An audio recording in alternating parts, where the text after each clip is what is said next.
Making your way in the world today takes everything you've got. Taking a break from all your worries sure would help a lot. Wouldn't you like to get away? Sometimes you wanna go where everybody knows your name,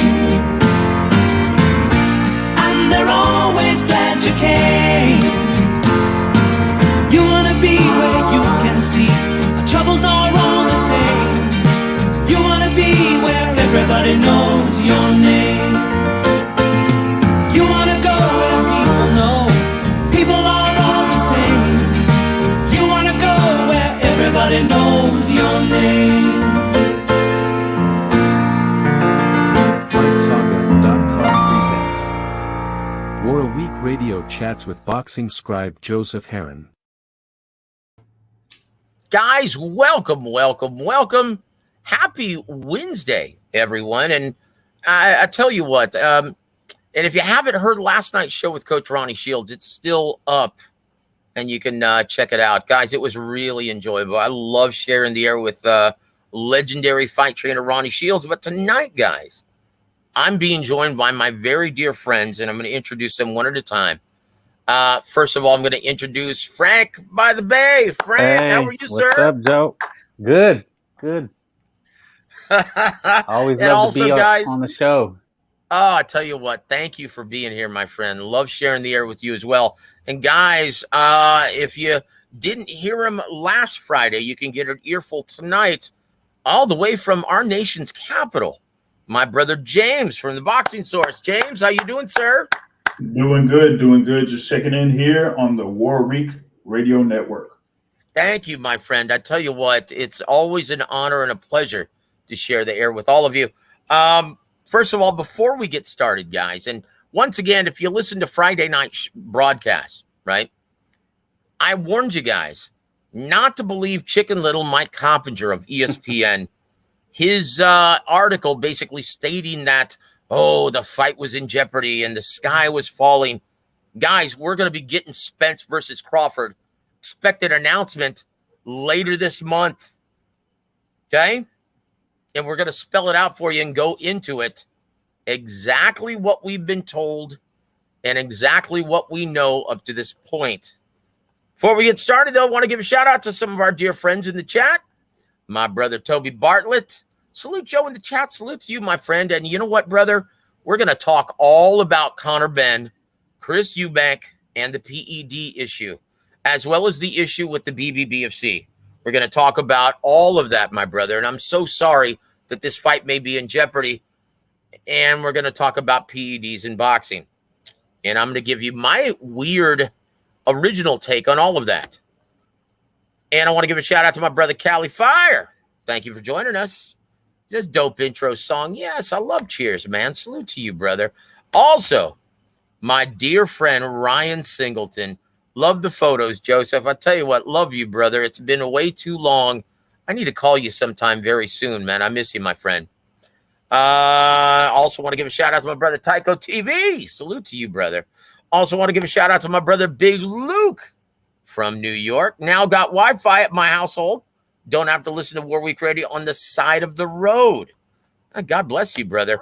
Also want to give a shout out to my brother, Cosmic. Brother. Thank you for joining us, sir. Yeah, brother. That's my years of being a huge Hulkamaniac, guys. Dave, if you must know, and Frank knows this, that's where the brother comes from, right? Oh, you want to know something, brother? That's it, guys. That's why I always stress the R in brother when I say it. You know, I love me some old classic, and yes, I'm going to say it, WWF, not WWE. That is horseshit. So I tell you what, I also want to give a shout out to my brother, Peter Von Arx. Good evening to you, my friend. James, who are you doing another impression of, brother? Let me tell you this. Yeah, dig it. Ooh, Macho Man Randy Savage. Yeah. I tell you what, I love it. My favorite impression to do of all the wrestlers, though, is I think, I'm the Dread Pirate Roberts. I love Andre the Giant. And if truth be known, aside from the Hulkster, He's probably my favorite wrestler of all time, Andre the Giant. And when I was a kid, yeah, I actually used to get tickets. Like, you know how you used to have to camp out for tickets back in the old days? Yeah. Or maybe you guys don't Yeah. know. But yeah, we used to always have to camp out. And I used to camp out for wrestling tickets. And so I would always get first, second, third row, that sort of thing. So anyway, guys, but we're going to talk all about, and in case you didn't read it, I'm going to do this once again. I'm going to post the article so you guys can check it out from Fight Saga. Right? So you guys can follow along, check it out. But it says today, and it was published this afternoon, says Spence versus Crawford, a done deal for February 4th at the MGM Grand. He says, last week, a strong source was informed by an insider that Terrence Crawford versus Errol Spence was a done deal for February 4th at the MGM Grand Garden Arena in Las Vegas, Nevada. Ironically, the MGM is booked by Tom Brown Promotions for a boxing event on February 4th. And we'll tell you exactly how we deduce that it's February 4th. And keep in mind, Jermell Charlo versus Tim Tszyu is the week before and will be aired on regular subscriber Showtime. Historically, Showtime usually uses a smaller event to help promote a pay-per-view event, often showing episodes of All Access before the actual event, right? Okay, and we can safely tell you, even though the Nevada State Athletic Commission has booked, right, 3 dates in July or in January and February, we can tell you very safely that it's not January 7th. That's Showtime pay-per-view for Tank Davis versus Ryan Garcia. That's right, I said it. Ooh, smoking. January 28th is Jermell Charlo versus Tim Tszyu. February 4th, guys. Pencil it. Put it on your calendar. Spence versus Crawford. February 4th at the MGM Grand Garden Arena. And once again, to just nail it right in the coffin, Errol Spence posted this at 1 p.m. today from Dallas. Said, shit is happening next. All you need to know. Peace sign. I seen that. Okay? So, guys, and let me tell you why. Okay? It's February 4th, right? Strategically, just from what I know about the business, okay, there are 2 rules of thumb. You don't compete with Christmas, and you don't compete with NFL playoffs. Okay, February 4th is the Saturday and the weekend after the NFL playoffs have concluded, and it's the week before the Super Bowl. So it is the perfect weekend to stage a pay-per-view, and here's why.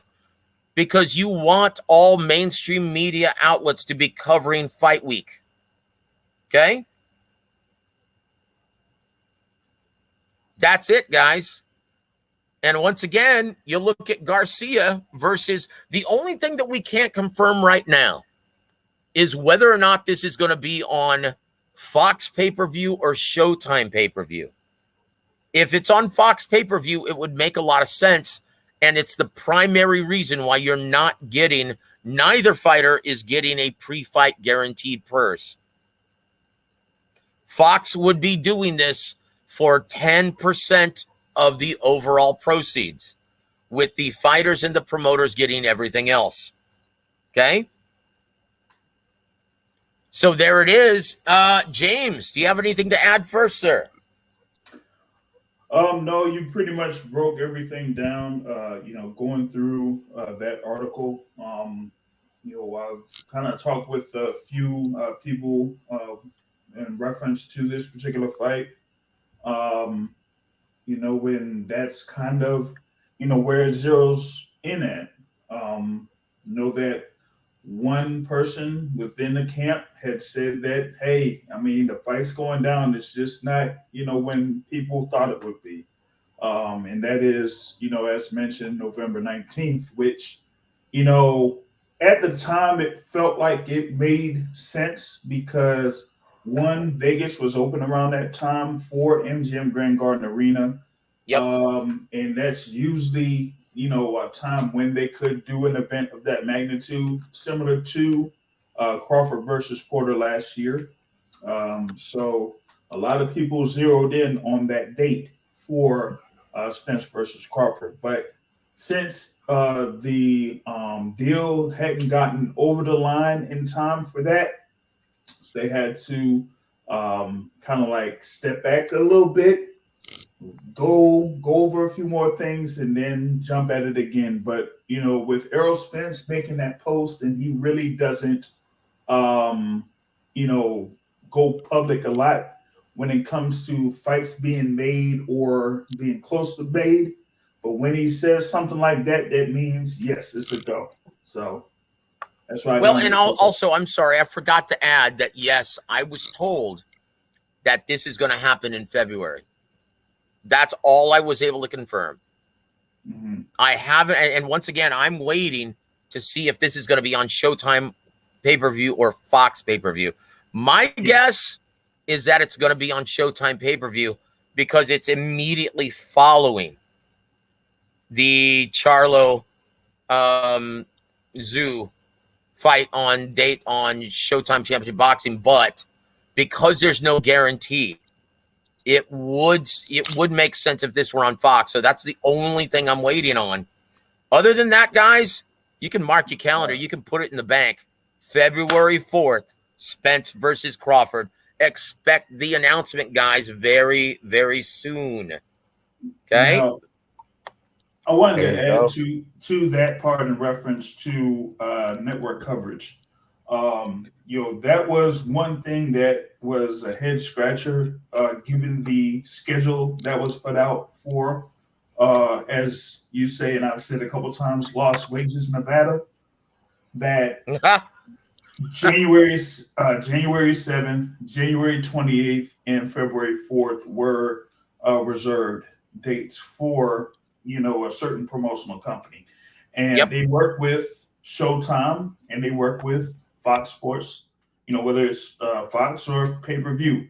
And for me, it was me having the word directly from Coach Calvin Ford, who trains Tank Davis, stating that Tank was going to be fighting in January. I just made the conclusion that particular fight with Tank Davis would be on January 7th. And Tank Davis is Showtime pay-per-view. That's right. Just basically exclusively Showtime pay-per-view. So I just didn't think that Showtime would have that many events within a 4 to 5 week time period. Well, look, if they're not giving a guaranteed purse to either fighter, yeah, it's not a big deal. Right. They're just going to be doing it for their 10%. And once again, I explained this on Friday, why it would make sense for Showtime. And that was the biggest obstacle standing in the way. And once again, guys, we actually told you first, okay, that Showtime and Terrence Bud Crawford were at a severe impasse, that the fight was indeed in jeopardy. We told you that 2 months ago. Yep. So the only way that they were able to move forward, because they were so far apart monetarily, that if both parties agreed to do this without a guaranteed purse and to enter as promotional partners. And that's exactly what they're doing. Man Down Promotions and TBC Promotions, as well as Tom Brown Promotions, right? With Tom Brown being the primary promoter. Mm-hmm. This is why Crawford said, hey, look, I want to see what's with the site fee, because once again, guys, MGM Grand is going to be paying the site fee, which means it's their event now. Okay? So that means they probably gave PBC at least a $10 million site fee for this event.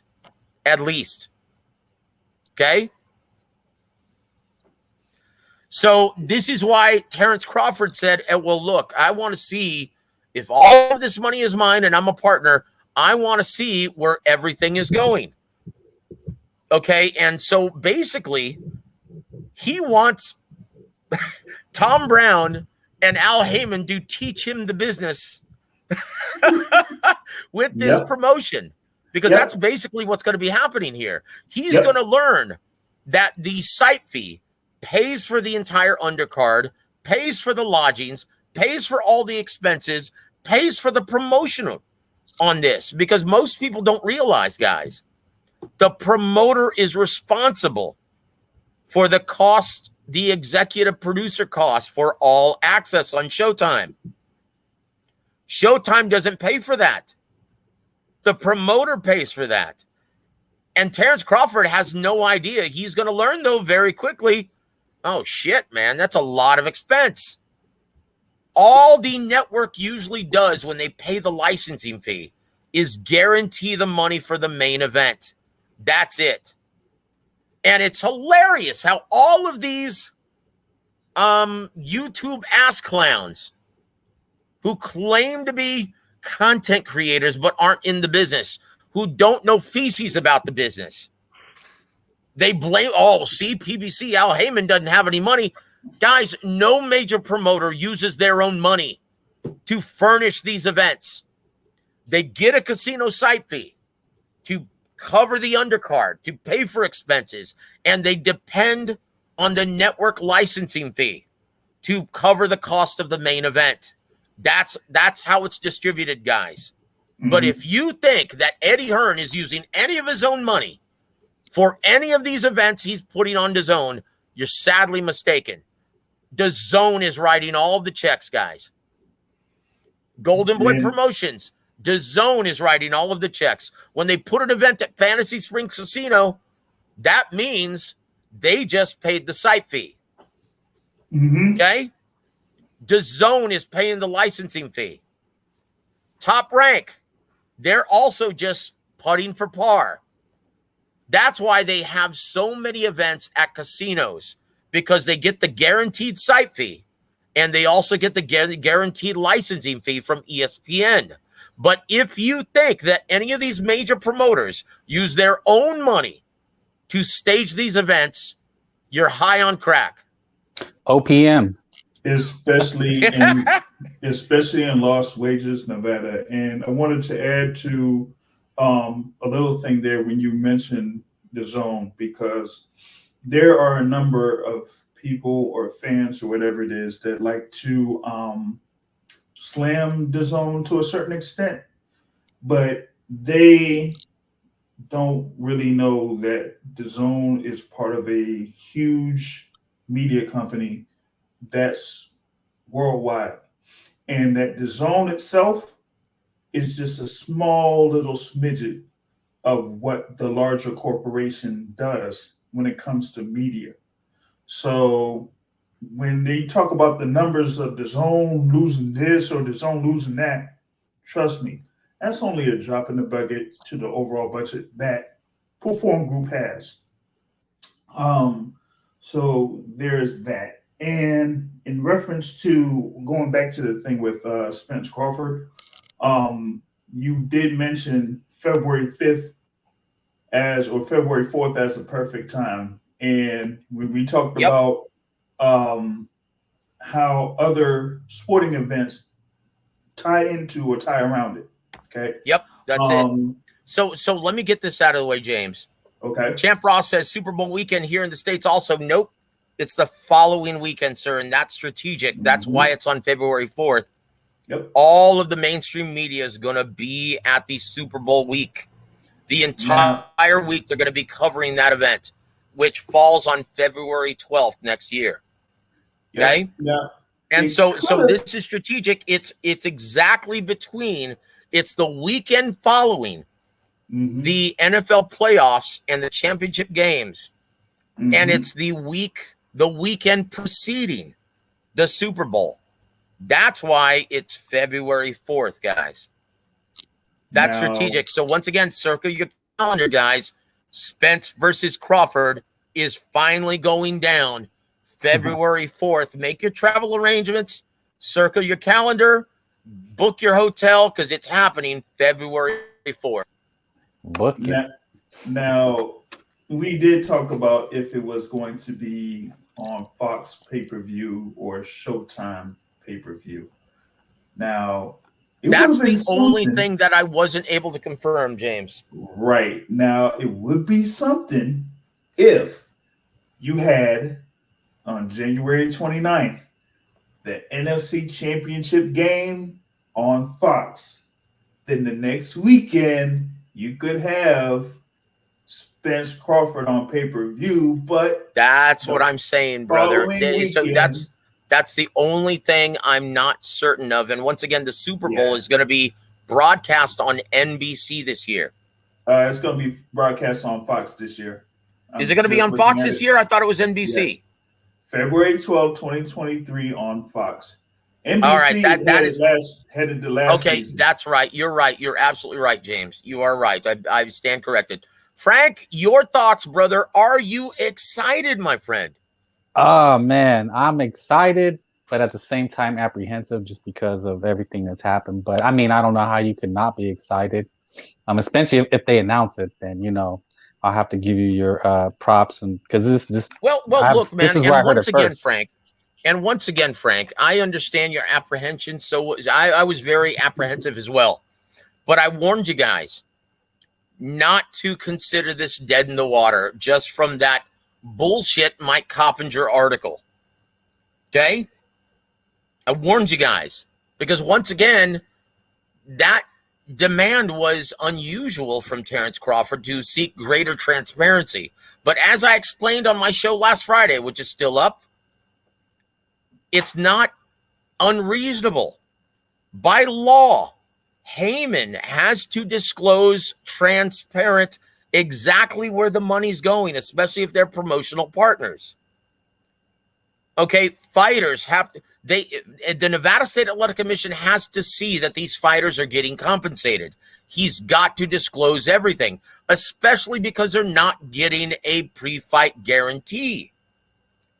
He has to disclose everything to the Nevada State Athletic Commission. I told you guys this was the case. He has to be compliant. He has to comply with the Muhammad Ali Boxing Reform Act. Okay? This is the primary difference, the biggest difference between boxing and MMA. Okay? Boxing has to be transparent. These state athletic commissions who reside over this and they govern this. Okay, and this is punishable by law now. This is criminal if you don't. So you have to map out exactly how these fighters are getting compensated. And if there's no pre-fight guarantee, then you have to show where all of the money's going. The gate, the proceeds, the attendance, everything, where every expense is going. And once again, it's an unusual request from a fighter, but it's not unreasonable in this situation. And Al Heyman has to do it. And we spelled it out for you on Friday. And guess what?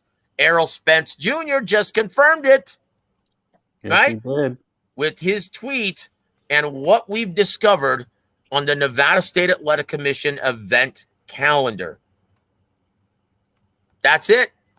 Take it to the bank, guys. I heard it here first. I haven't heard it anywhere else. Nobody said anything. Everybody's talking about it's dead. And this is where I heard it. Thank you, Frank. I appreciate it, my brother. And once again, guys,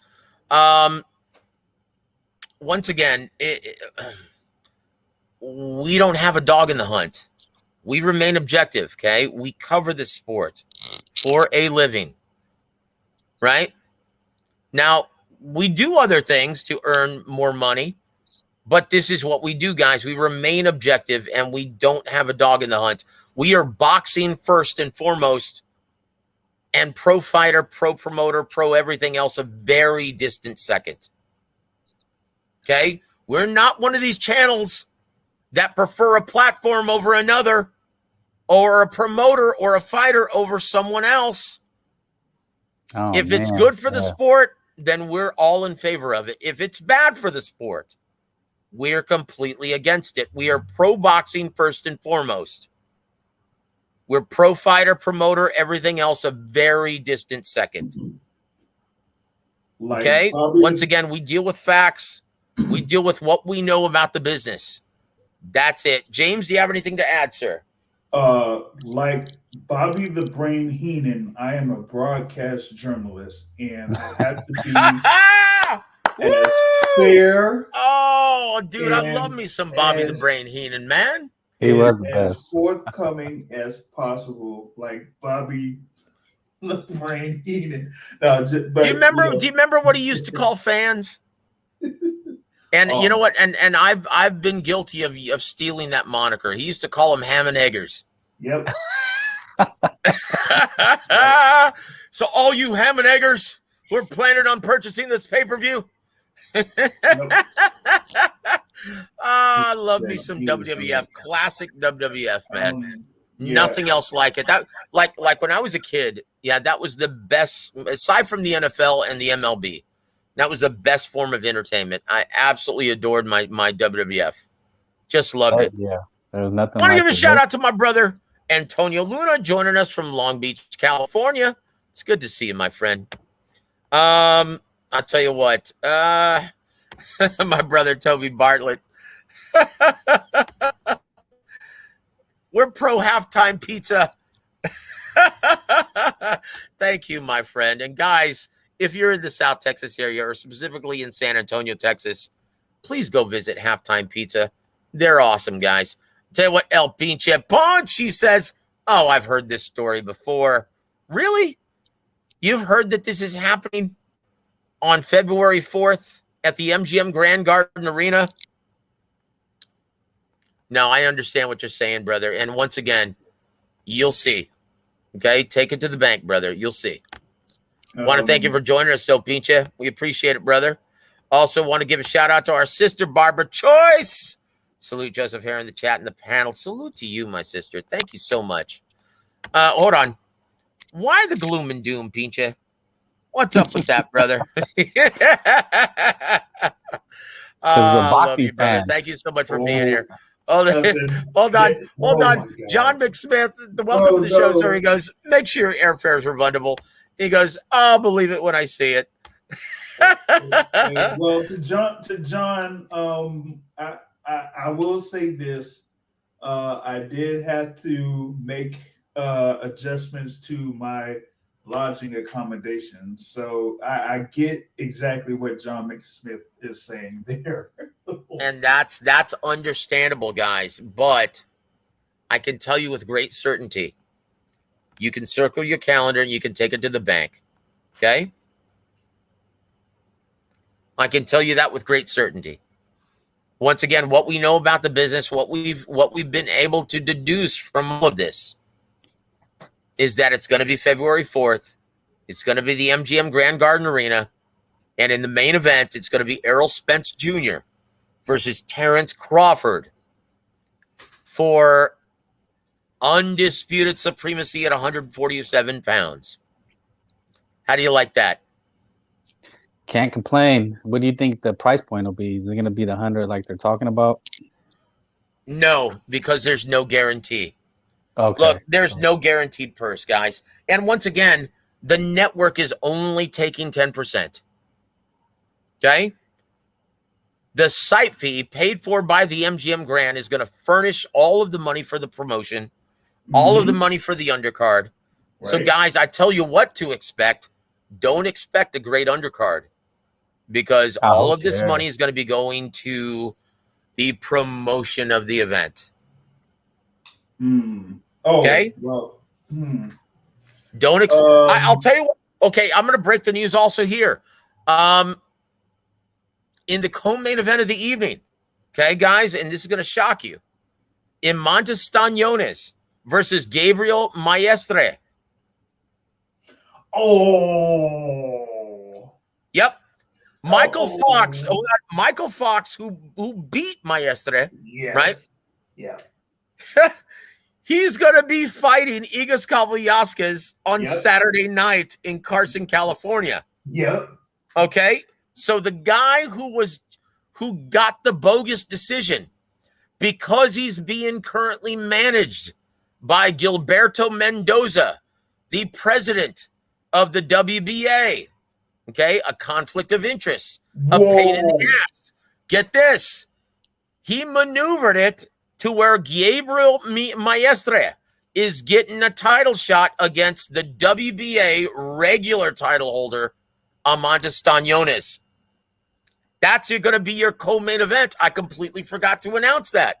How do you like that, James? Only have one word. Lawsuit. Lawsuit. And once again, guys, it's because, and you know, maybe I'm not allowed to say it, but I don't care. I'm going to say it. Okay, because I know this to be true. Gilberto Mendoza has no business running a sanctioning organization, being the president of the WBA. He has no business managing fighters, but guess what? He's from Venezuela, and he's managing Gabriel Maestre. Take it to the bank, guys. And once again, our brother, Kevin Fuentes, has the beat. That Venezuelan guy sucks. Yes, he does. So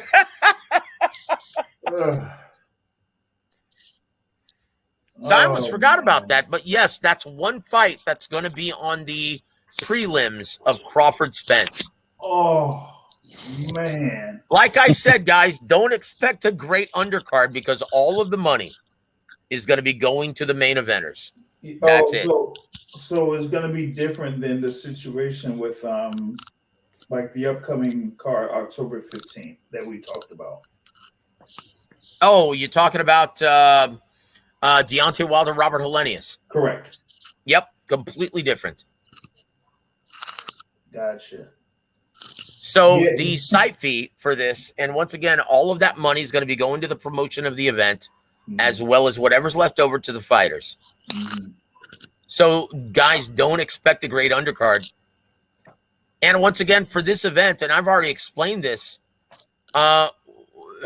no mainstream and casual fans, they're not even going to give a shit about this. In fact, you're going to see the arena half empty until the main event. Yep.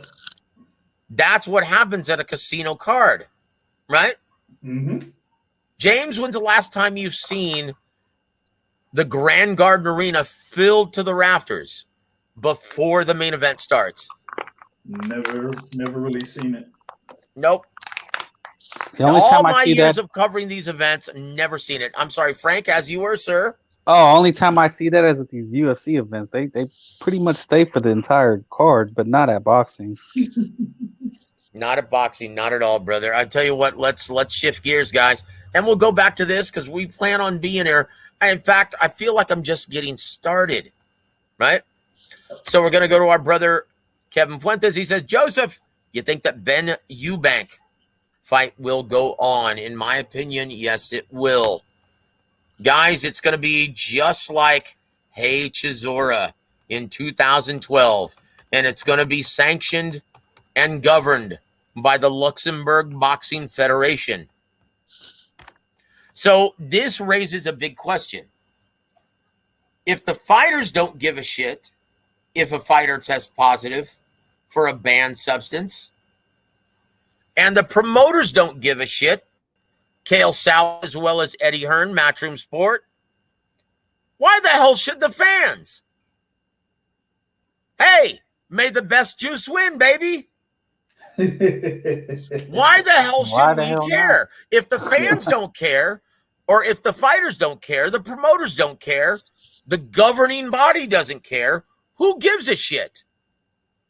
And look, as the further we go along, I'm going to tell you my terrible take on this. Unique take, I should say.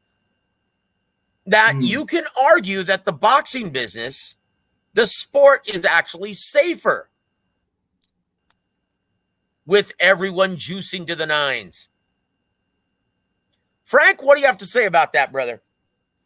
Well, I've heard both sides of the argument, and the first argument is level the playing field, because if you're the athlete participating, we're going to have our moral biases. And also, secondly, these, you want your biggest payday. So if it's the difference between you being average and you being great, I think as an athlete, you're going to pick to compete at the highest level. And how can you compete against someone else that is using? I mean, what are you supposed to do? Yep. I tell you what, and once again, guys, and here's why no one should care. Because it doesn't just miraculously make you great. You still have to know how to fight. Okay? You still have to know how to fight. Now, William Boxing says, salute, Joseph. Salute to you, my friend. Thank you for always supporting War Week Radio. Any news on Tank versus Ryan? Yes. January 7th, brother. Circle it on your calendar. That's a date that's designated. And according to the Nevada State Athletic Commission, it's going to be at the MGM Grand Garden Arena as well. And it's going to be January 7th of next year. Tank Davis versus Ryan Garcia. Take it to the bank. Yep. You heard it here first as well. That's it. I was gonna jump on the thing for Eubank versus Ben. Oh man. No, go ahead. Let's go back to Eubank versus Ben, okay? Your thoughts. Oh, who's eating a bag of Ruffles right now? Is that you, Frank? Is it? No, I don't think so. Maybe it is. No. I tell you what, man. And once again, Connor Ben. Yeah, look, guys. I had my suspicions, and once again, I'm suspicious of everyone. One of the primary reasons why I stopped even covering and reporting on anyone popping dirty, testing dirty, is because, well, the longer you're in this business, you discover that everyone who's competing at the elite level is juicing. They're taking some kind of PEDs to enhance their performance. And once again, guys, I'm going to quote the immortal words of Emmanuel Stewart. He told me a long time ago, as well as Ronnie Shields, said, you know what, before these conditioning coaches infiltrated our beloved boxing, we never had to worry about a fighter testing dirty. Guys, that's the gospel, according to Emmanuel. It makes the most sense. And think about it, you never did. How often did you hear a fighter testing dirty back then? You didn't. Nowadays, look, if you want to compete at the elite level, and look, as long as boxing, and I'm going to go back to the business of what I know, as long as 1% of boxers are making all of the money, everyone else making drips and drabs, as long as this is a sport that consists of the haves and the have-nots, you're going to get fighters willing to do everything they can to compete at the elite level. That's where the money is. Mm-hmm. And you mean to tell me these guys are going to give a shit about any kind of post-career repercussions when they're taking shots to the head already? They don't give a shit, guys. One thing I discovered, everyone is juicing. Everyone is juicing, whether they want to admit it or not. Look, even when they test positive, they still deny it. You give me one fighter who tests positive and comes clean. James, can you think of one? None. Yeah, the first thing they say is I've never knowingly put anything in my body. You know what? And they may be telling you the truth. They may just trust their conditioning expert. But guys, I've spoken with conditioning coaches, and they're going to remain nameless, that laugh at the testing protocol. Notice, guys, every single year, banned substances are consistently being added to the list. Why is that? Because they're ahead of the testing curve. They're consistently being engineered from South America. They're ahead of the curve. These assholes are laughing about it. Everyone at the elite level is juicing to the nines. That's what separates them. Not only are they, and once again, you still have to be able to fight. You still have to know how to fight. But I'm going to argue that it's a safer sport when these guys are on PEDs. And if you notice, the product has changed. Before I get on this, right, because I'm getting ready to go on a diatribe. James, do you have anything to add to this? Like it was said during the, I guess, open workouts, if Eddie Hearn didn't have an issue with it, if Carl Sullivan didn't have an issue with it, if Chris Eubank Jr. didn't have an issue with it, then they, will just go forward with the fight. As far as I know, they had that adverse finding, and then I guess he got tested again and came back negative, from what I've heard. So, hey, if they're still down for it, then they're going to go forward with it, especially with the amount of money that is involved in this particular event. I don't see, why they would halt everything just to have that much money be taken away from the table. Yep. Guys, trust me, the fight's going to still go on. Now, once again, the genesis of this entire event was because DAZN, boy, they felt jobbed by Eddie Hearn and Matchroom Sports. They were banking on Joshua Usyk being their first UK pay-per-view, right? And when that didn't happen, when he actually sold the licensing fee, sold the licensing rights to the Saudis, and then they went and sold it to their competitor, Sky Sports, they looked at Eddie and said, you know what, dude, you better give us something else, because this isn't going to end well for you, brother. Okay, we're bankrolling your entire operation, you cocksucker. You better give us something. Guys, he was able to put this fight together and promote it with just 5-6 weeks. They lit that fire under Eddie Hearn and said, you better give us something. So now, their first UK pay-per-view is going to be Eubank Jr. versus Conor Benn. And now, well, it's in jeopardy. The BBBFC, well, because it went public, the urine sample, the blood sample, whatever it is, the Veda findings, it made public. It wasn't supposed to go public until after the fight was concluded. But because it went public, the BBBFC said, you know what, guys? We prohibit this event from happening.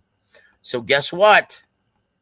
You're going to see the Luxembourg Boxing Federation step in and sanction this bout. Take it to the bank. You're going to see the Luxembourg Boxing Federation step in and sanction this bout. Hey, money talks. And no, El Pinche Punch? No, it's not going to be pay-per-view in the U.S. Why would it? The U.S. market doesn't, they couldn't care less about Conor Benn versus Eubank Jr. This is a great fight, guys. Okay? This is an improbable one, but this is a great fight. It's a grudge match, and it's at a catchweight. But I tell you what, guys, at this time, it's my pleasure to introduce the hardest working man in boxing, my brother, the young billionaire, Young Bill. What's happening, brother? The hardest working man in boxing is Joe Herring. Oh boy, I tell you what, God bless you for saying that, but far from it, my friend. I'm still recovering, my friend, but we're not going to talk about that. Yeah, hey, Joe. Now, can you speak more about the Luxembourg situation? Because I was reading. What's up, Boxing Source, and what's up, my man Frank? What's up, Billy? Nice talking to you. But Joe, can you speak on the Luxembourg what you call it, sanction in the fight? Because didn't that happen with somebody was saying earlier that Derek Chisora and David A. Yeah, back in 2012. Once again, when they had this problem and the BBBFC didn't want to sanction it, right? Luxembourg Boxing Federation stepped in and they sanctioned David Hay versus Derek Chisora back in 2012. Okay? So this isn't unprecedented. This has already happened before. Trust me when I tell you, Eddie Hearn, and once again, he's got his marching orders from DAZN. They're like, Eddie, you already pissed away. You already blew our chances to have a massive UK pay-per-view event. You gave it to Sky Sports, basically, indirectly. with Joshua versus Usyk. You're not going to do this to us again, brother. You better come through. You better put this event. We were planning on a UK pay-per-view this year. We need to do something because subscriptions are freaking horrid in the UK. Guys, they haven't even reached 1 million subscribers in the UK. Okay? Guys, I want to give a shout out to my brother G Funky Boxing. Guys, if you haven't already subscribed, please go subscribe to G Funky Boxing. He's a great dude. And guys, if you haven't already subscribed to my brother James from the Boxing Source, please go do that at this time. And if you haven't already subscribed to my brother Young Billionaire, please go subscribe to Young Billy Boxing. Thank you so much. All of these guys are very, very knowledgeable, and they know this sport inside and out. Okay, and when they say something, you take it to the bank. Now, Joe, there's something that you posted on Facebook. I don't know if you covered it. I was a little late. Yes, we already covered it. That was our first event. But Young Bill, how do you feel about February 4th at the MGM Grand Garden Arena, the weekend before the Super Bowl, and the weekend following the conclusion of the NFL playoffs? February 4th, Spence versus Crawford. Circle your calendar. Take it to the bank. How do you feel about that finally going down, brother? Joe, I have mixed emotions about it because it's a far cry from November 19th, but at least we're getting a fight. And Joe, I just want every fighter, at the end of the day, Joe, like you tell me, I want all the fighters, both fighters, to be at their best. And with Bud haven't had a fight since November 20th of 2021, and that fight will be taking place February 4th, 2023. I don't want there to be a winner and people ask, what if this fight was a little earlier? Did the ring rust get to this guy? So I want them to be. Young Bill, you're always going to get that though, brother. These are boxing fans.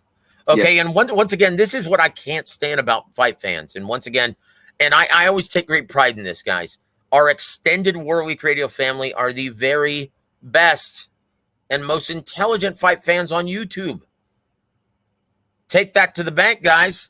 And why?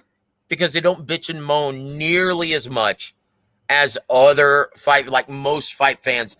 Look, they're going to, and once again, this is one thing I can't stand about boxing fans. And in America, I should say, the UK, they're a different breed. They're great. My hat's off to you. UK fight fans are the very best. They do not turn their back and piss on their fighters.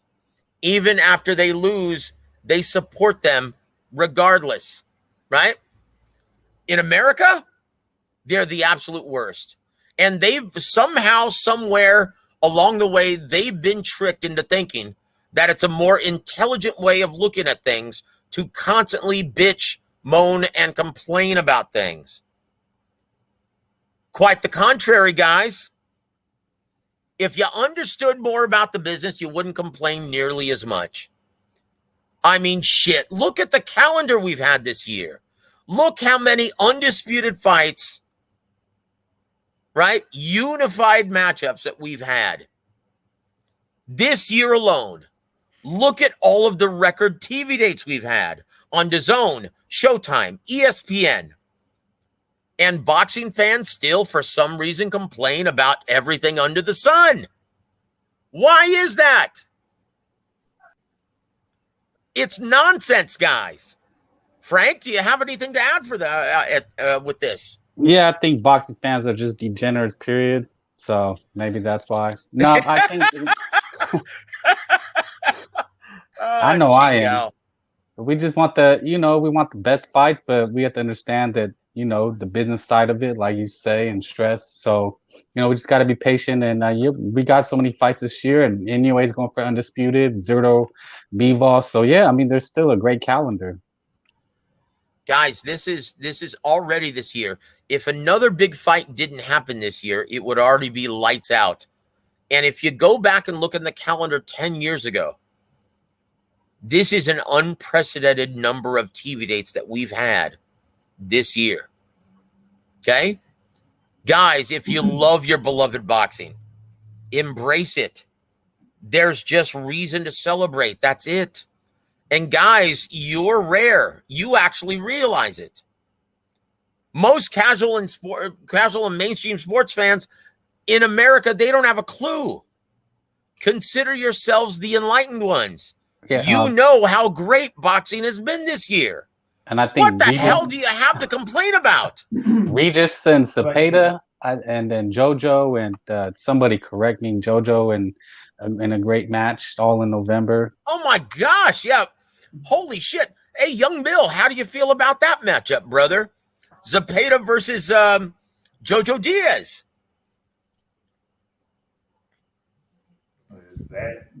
Young Bill, you there, brother? Yes, sir. Yes, sir. Give me 1 second.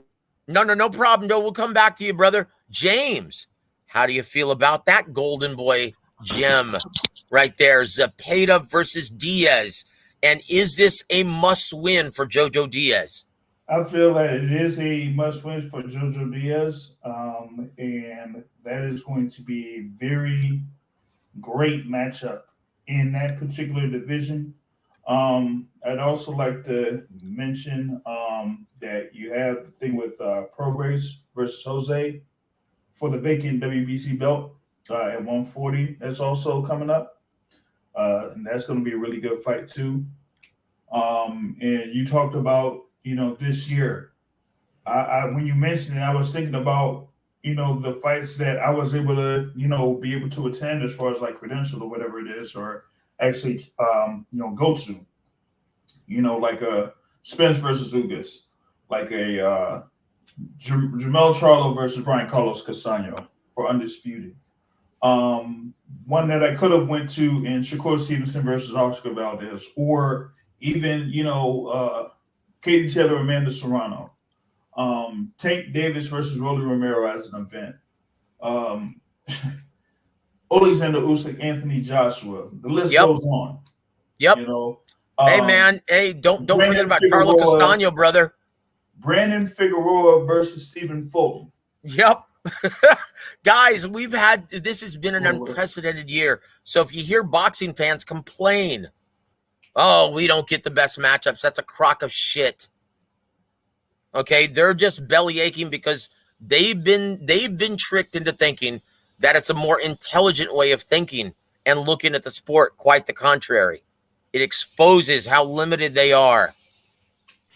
Guys, this is a great, and once again, I've been covering this sport for almost 20 years. I can tell you that we weren't better off as fight fans 10 years ago. We weren't.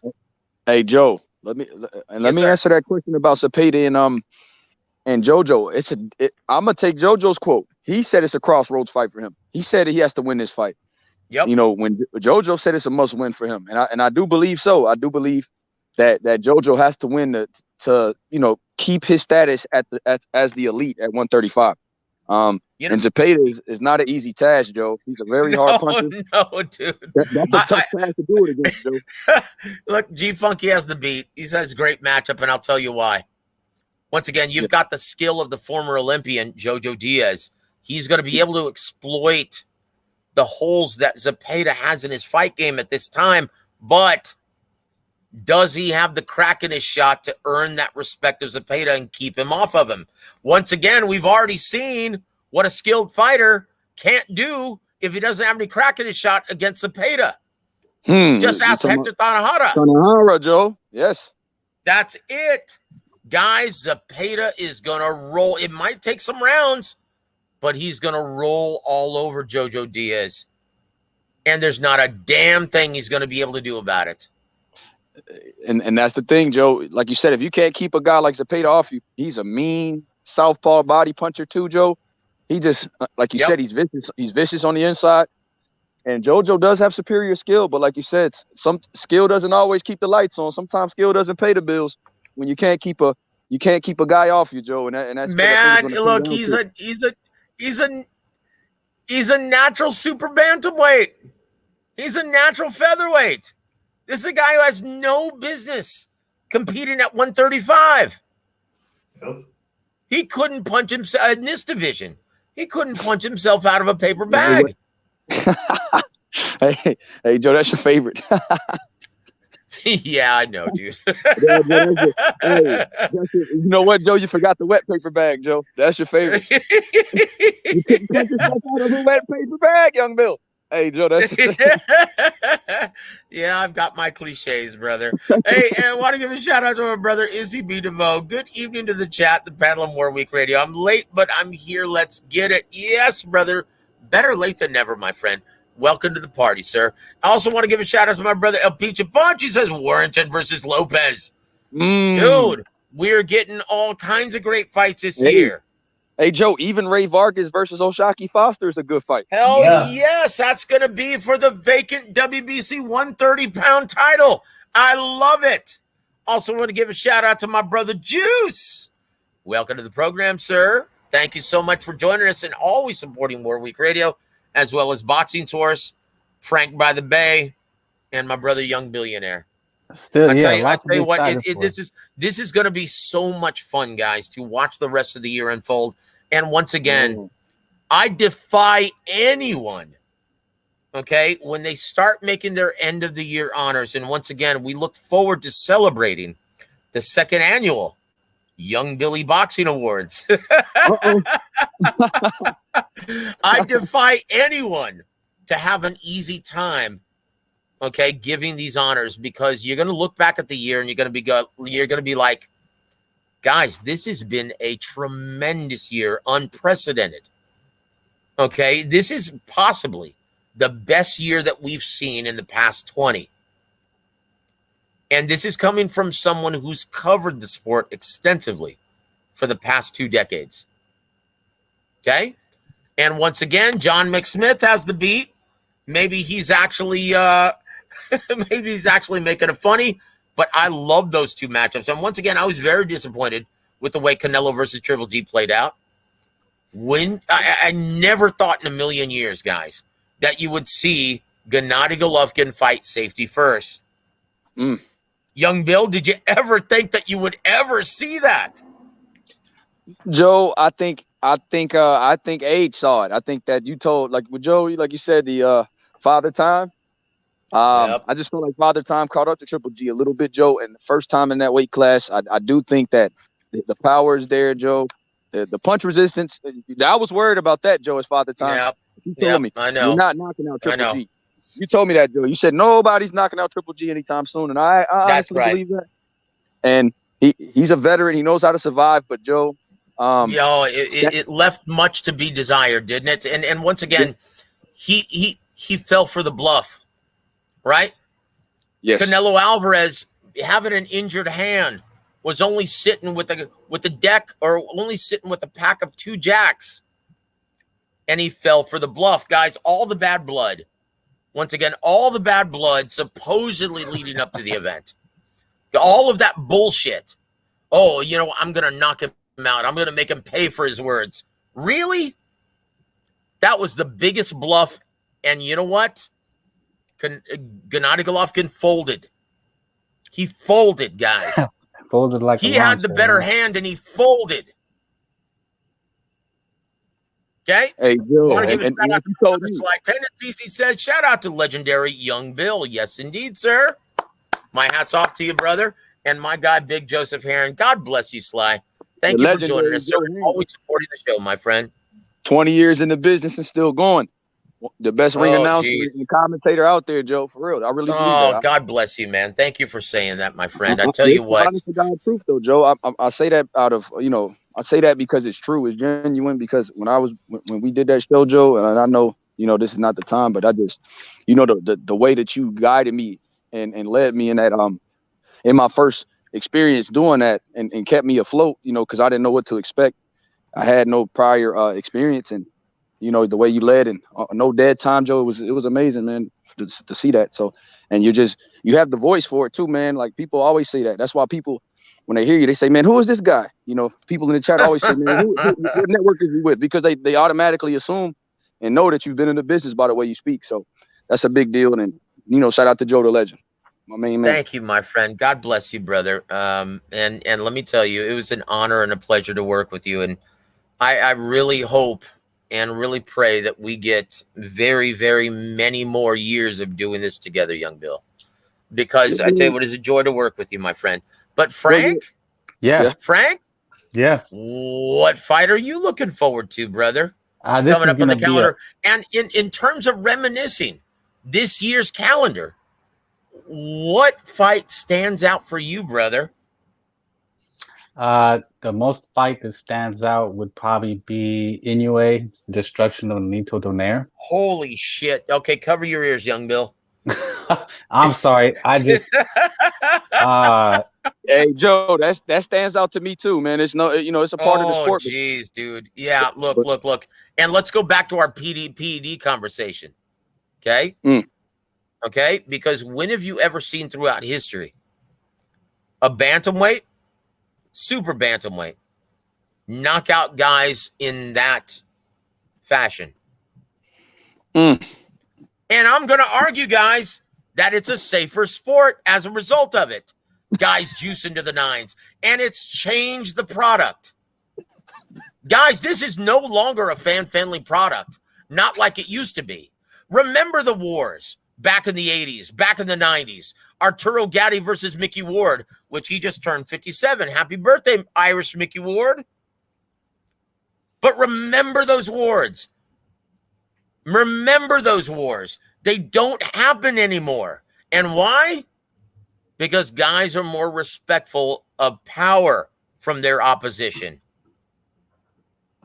It's changed the product. Fighters are more defensive-minded when they get into the ring.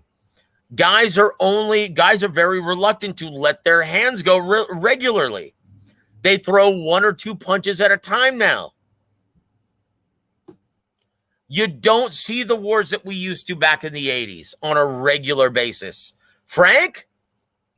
Yeah. Brother, in pay-per-view, how often did a pay-per-view deliver back in the day? Geez, honestly, I can't remember. The last one I could remember was probably, and we talked about it today, was Juan Manuel Marquez putting to sleep Manny Pacquiao. Oh, dude, that was a war. And guys, once again, both guys were juicing to the nines. May the best juice win.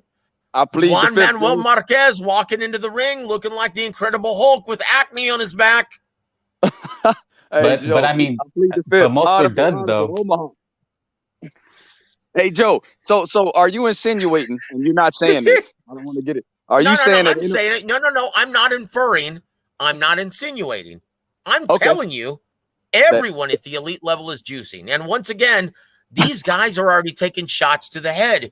Do you really think they're worried about post-career repercussions from PEDs? No, they're already taking shots to the head.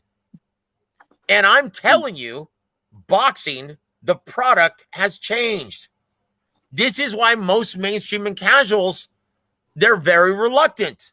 They now keep even big boxing events at arm's length, saying, you know what, it's not what it used to be. And they're right. Fighters are more reluctant to let their hands go in regularity. And you can't debate that. Look at the product that we see now. Compare it to the product that we had in the 80s. Boom Boom Mancini, Marvin Hagler, Sugar Ray Leonard, Tommy Hearns. These guys were ferocious and they let their hands go. Look at Pryor versus Alexis Arguello. You don't see that anymore, guys. And why? Because everyone's on PEDs. It's become a safer product. Biologically, physically, physiologically, what does the most damage? A consistent accumulated effort over 12 rounds. Not one punch, you buzzed, and then you're counted out. That's actually much safer than taking a beating over 12 rounds.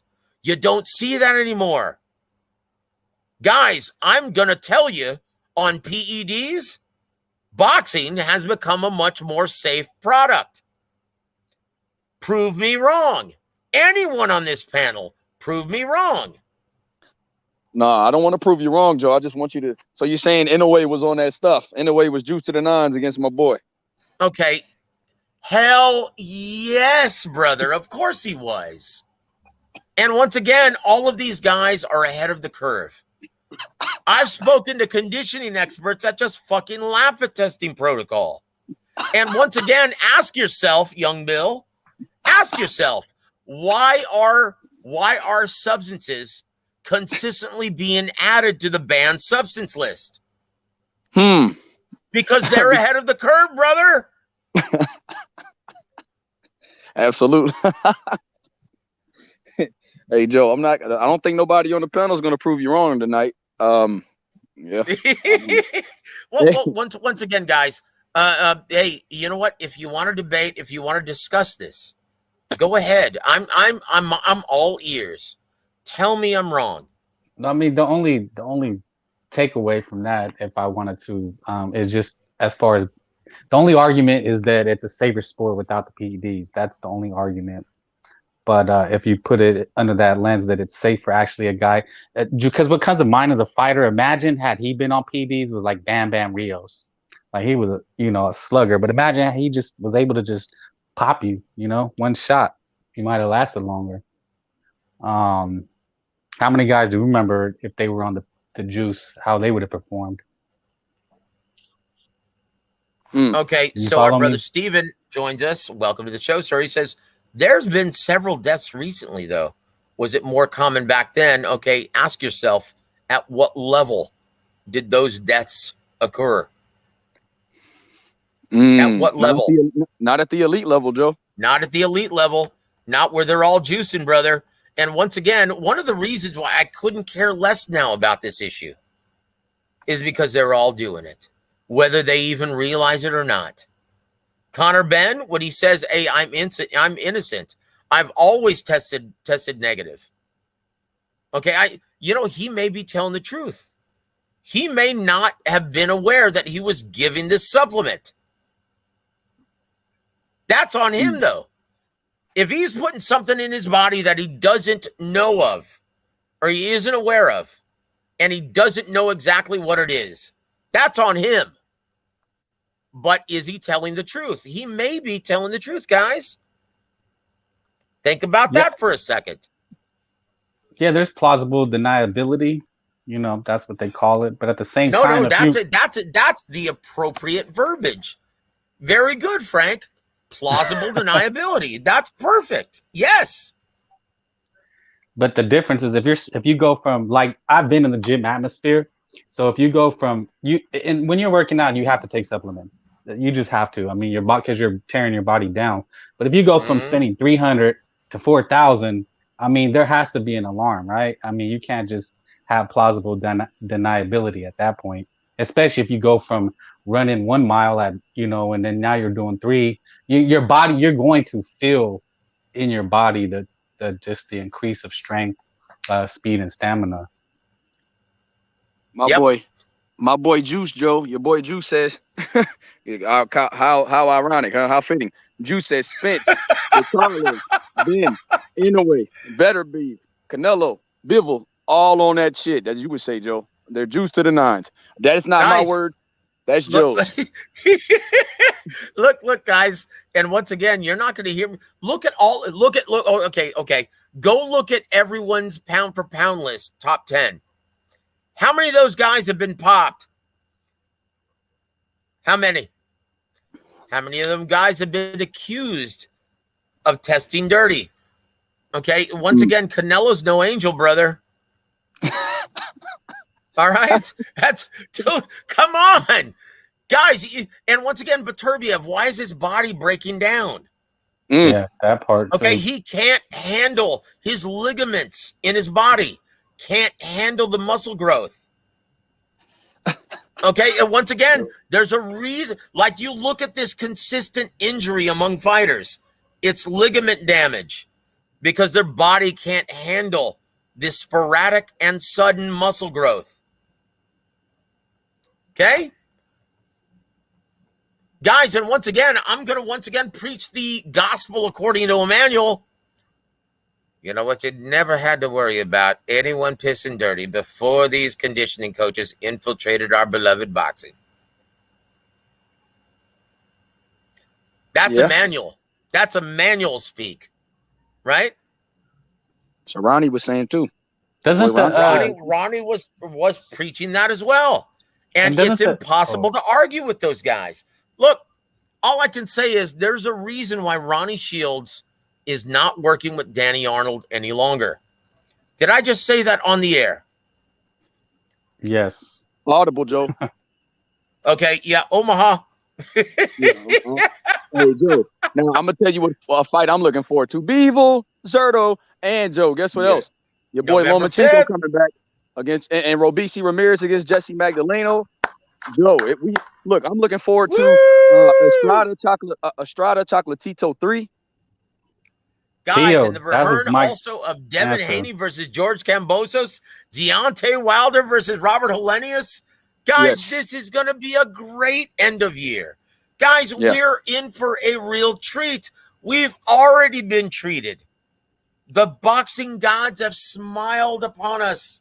Guys, if you're a boxing fan and you still find reason to complain, there's something wrong with you.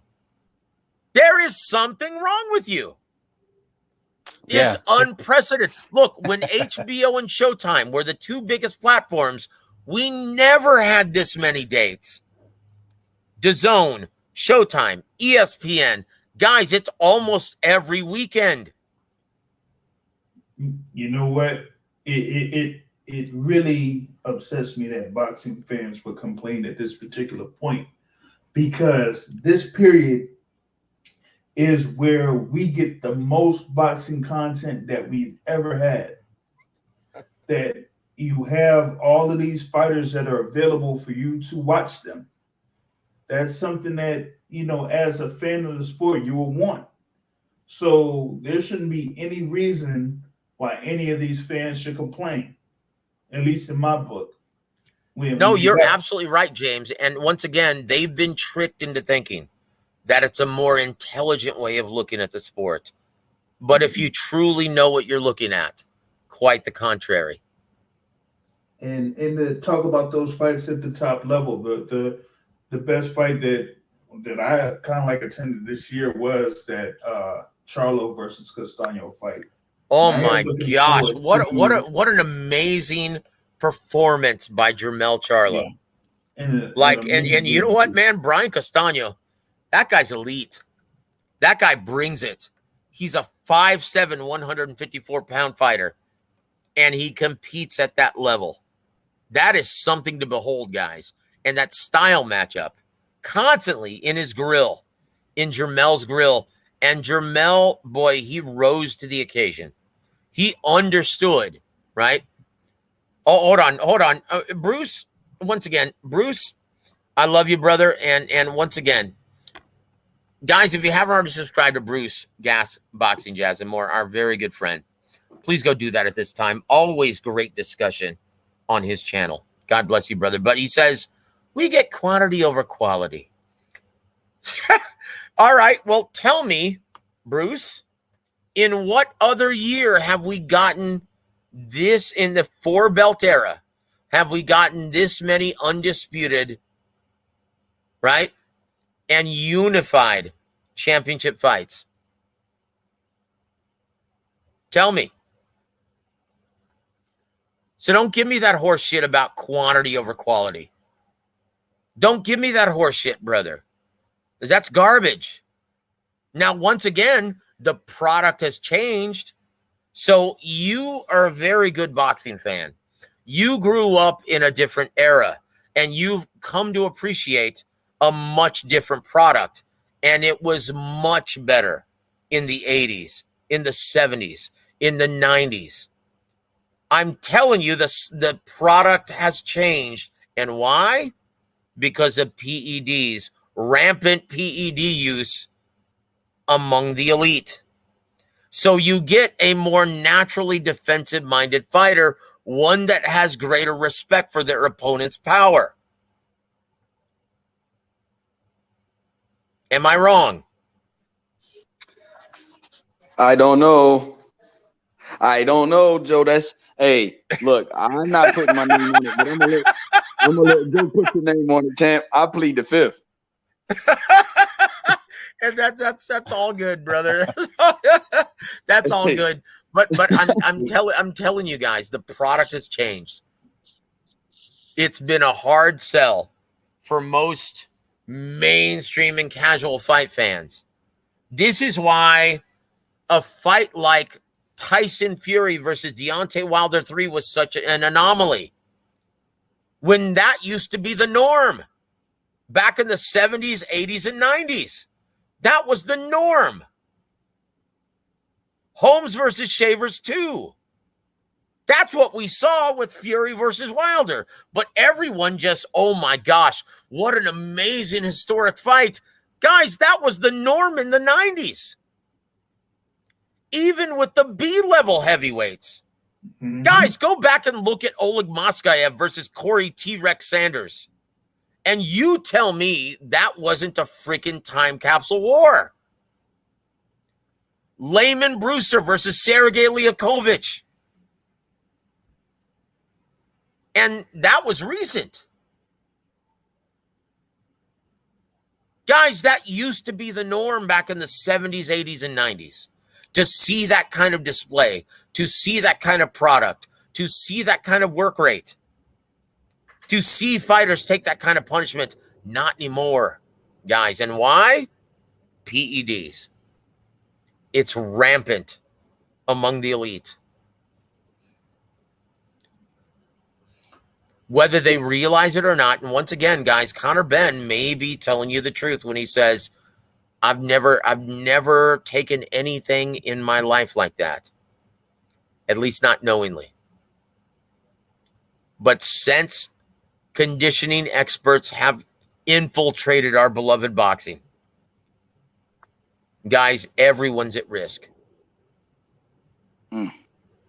Okay?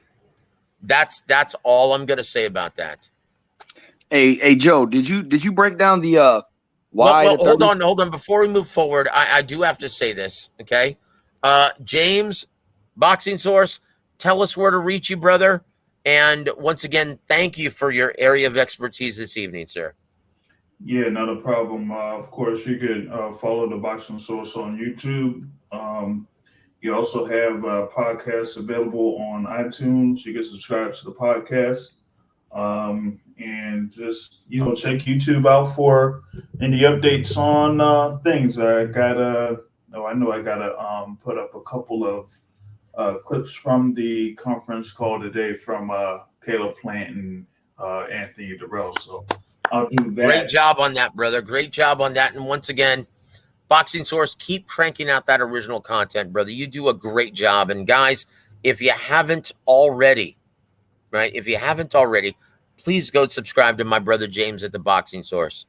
He does a great job, and he's an excellent observer of the sport. So thank you, James, for devoting this time to this show this evening, and please keep us updated on your programming, sir. We'd love to be a part of it. Oh, not a problem. Big ups to you, Joseph. Big ups to Frank. Big ups to young Billy. And I'll check y'all later. Thank you. God bless you, brother. Hey, big ups to you too, champ. God bless you, brother. I tell you what, there's someone who wants to debate us. Am I getting that correct? I'm going to drop the link, brother. Okay? So if you have a disparaging word, if you have anything to add in terms of opinion, please click the link. Keep it clean. Keep it race-free. And make sure you have your headphones on. But those are the only prerequisites, right? But on this channel, we do stress the business of boxing. Okay? We do stress the business of boxing. And if you want to talk about matchups and the X's and O's of what happens in the ring, so to speak, yeah, we'd love to debate that too. We'd love to discuss that as well. So this is Kevin Perry introducing to the show. Kevin, how are you doing this evening, sir? I'm good, man. Can you hear me? I can hear you loudly and clearly, sir. How are you doing this evening? And welcome to WAWR Week Radio. Oh, I'm doing great, man. I'm doing awesome. Love you guys' show. It's kind of loud in here. I'm at the bar in Las Vegas, Nevada, like you always. Right on, brother. Where are you at, man? Are you on the strip or are you off? Well, I'm in North Las Vegas. Just hanging out with some friends, and love the show. Love to talk boxing. What's on your mind, my friend? No, well, I left something in the chat. Something I want to talk about. You guys were talking about fight injuries and what kind of leads to them. And something I kind of wanted to bring up in response to that is size of gloves in fights. I wanted to get your guys' thoughts on that. I used to run ringtalk.com for many years. I was the webmaster. We had a lot of great shows. We had Larry Merchant on, a lot of great people. Mr. Fernandez, right? Pedro Fernandez. Pedro Fernandez. So I used to run that website for many years. I remember that. Yeah, you guys had great content, man. Yeah, so something we used to talk about was size of glove. So what's on your mind, brother? You think the size of glove is contributing to this? Oh yeah, definitely. I think the bigger size of gloves in boxing is a detriment because I'm sure you guys know gloves are meant to protect the fighter's hands. Of course. Yeah. When you get punched by some hard leather, it doesn't feel downy soft, even if it's at 16 ounces. Exactly. Okay? They're meant to protect the fighter's tools. That's right. And I think if we start using smaller gloves, especially in some of the smaller weight classes, what that would lead to is less prolonged beatings. And you'll see this in a lot of fights. You'll see a fighter, in some of the weight classes. I believe wait, repeat that one more time. You said prolonged beatings, right? So it's accumulated number of punches, not just the one punch that buzzes you. Okay, that's what does the most damage in this sport. And guys, look throughout history, that's what used to happen. It's become a safer product with the enhanced conditioning. Okay? Once again, you just proved my point, Kevin. And I'm sorry, I'm having a hard time hearing you. So if I cut you off, it's because I have, it's kind of loud in here. But basically, go ahead, sir. Finish your thought, man. I'll put you on mute, man. Between thoughts. Yeah. So what I'm trying to say is, I think with smaller gloves, it will lead to more knockouts.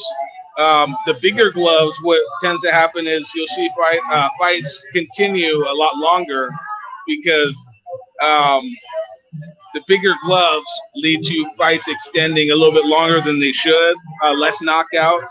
I think you'll see that in MMA also. When a fighter gets knocked out early, yes, it might be a vicious knockout, but the concussive blows that keep continuing round after round, that leads to a lot of the CTE issues you see in that's it. In fighters. That's exactly what I was saying, Kevin. Yeah.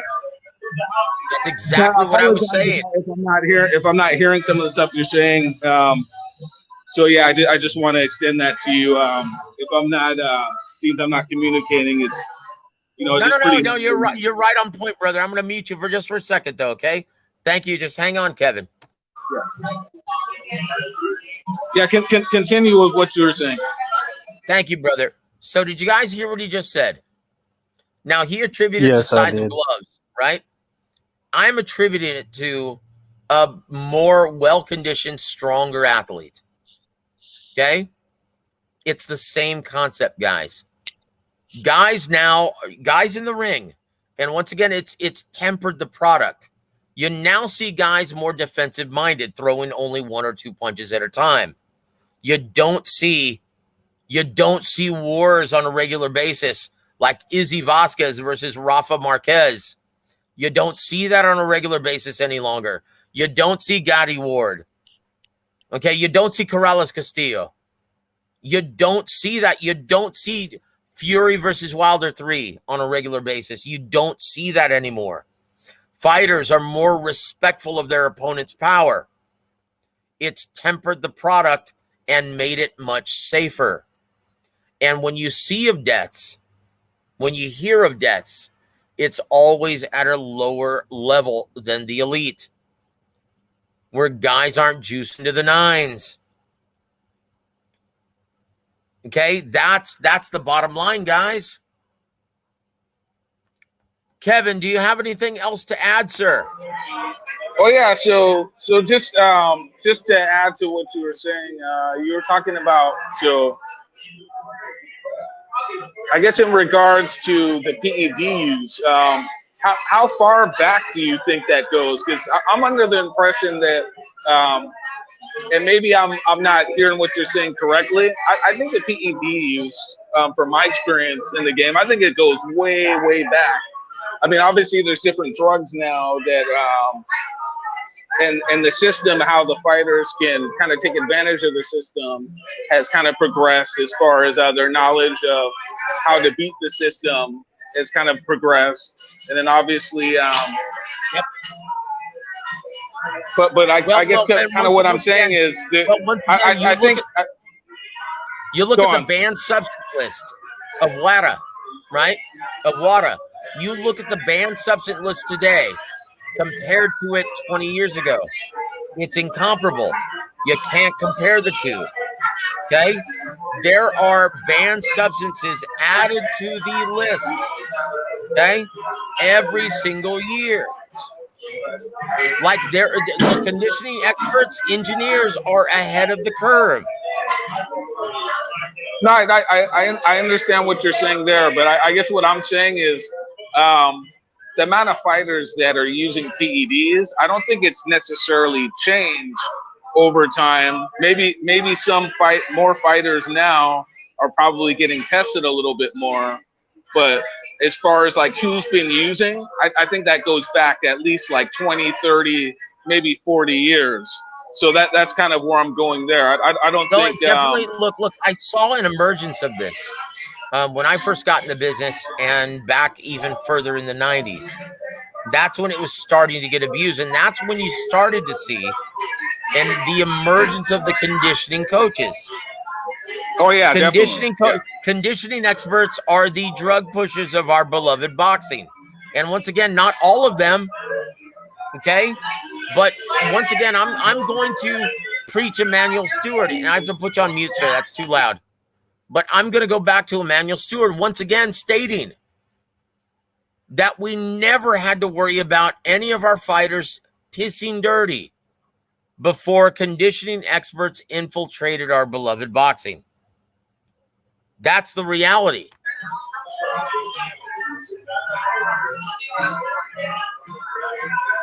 Yeah, I mean, I can't disagree with you there. I mean, I think it's been pretty rampant, especially at the top level. But I think there's a lot of ask anyone who's retired from the sport now, okay, and they'll tell you, yeah, everyone is doing it.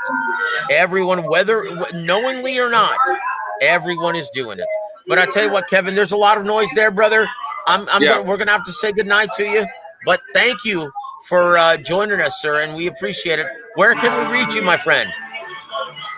You can reach me at Vegas Valley Video, and then my YouTube channel is Platinum Fights YouTube channel. We have some great videos on there. We've done some good content with Kaylee Reese, with Buddy McGurr. We've kind of been on a little bit of a hiatus, but yeah, we had Demetrius Andrade on a few months back. I know you guys always like to say a few negative things about him, but Demetrius, look. He's a great guy. He's a great guy. He and his dad have always been very good to us. Okay, in terms of being available, and he's so entertaining. He's such a funny guy naturally. Like I love Boo Boo, man. He's a great guy. But you know what I want to say, Joe, is we stress the business, brother. But what I like about you guys is, and I have the same perspective, is if you're gonna be a journalist, you have to be very objective. That's it. You can't be kissing everybody's butt.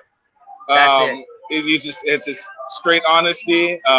You got to ask them the hard questions, and they will respect you for that if you know the business. And I know you guys know the business. Love the show, and keep pushing hard. And thank you so much for having me on. God bless you, Kevin. Thank you for being here, my friend. Have a wonderful evening, brother. And I tell you what, and once again, guys, he just proved my point, right?